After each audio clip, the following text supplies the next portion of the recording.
So I'm standing here in the historic port of King's Lynn at a campus which commemorates the many people that were sent out from here. Vancouver went to discover the Northwest Passage to Canada. Nelson went out from this port.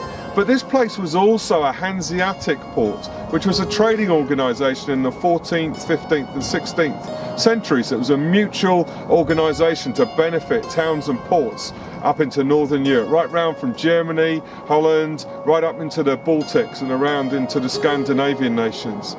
I'm outside the German church in Gamla stan, central Stockholm, and it was built hundreds of years ago when there were German merchants living in this part of the city. And they were here because Stockholm was part of the Hanseatic League. I'm here in Helsinki at one of the many harbours here, and the chilly Baltic Sea is here behind me. And it's a busy place for travel and trade, and from Helsinki you can get to Sweden, you can get to Estonia, you can even get to Russia. Hundreds of years ago, Finland was connected to the Hanseatic League. Hansa was the Middle Low German word for convoy, and this word was applied to bands of merchants travelling in circuits between the Hanseatic cities by land and by sea, a kind of invisible connection.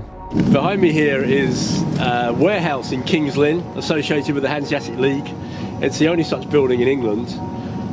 Some time ago Mike Betts was in Riga, Latvia with David Jones, and David Jones pointed out a very similar building also associated with the Hanseatic League. At that moment Mike felt God prompted him and say that he wanted to recreate the Hanseatic League but for spiritual purposes.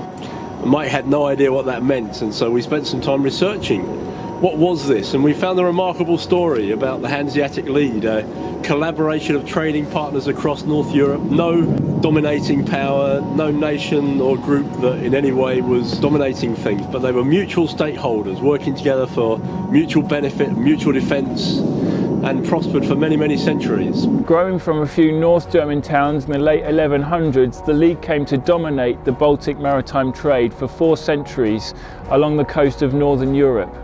In its heyday, there was in excess of 200 Hanseatic cities and towns stretching from the Baltic Sea behind me to the North Sea and into the east of England. And so this really spoke to us because we're planting churches in many of these nations across North Europe, in France, Holland, Poland, Germany, through to the Baltic nations, up to Scandinavia.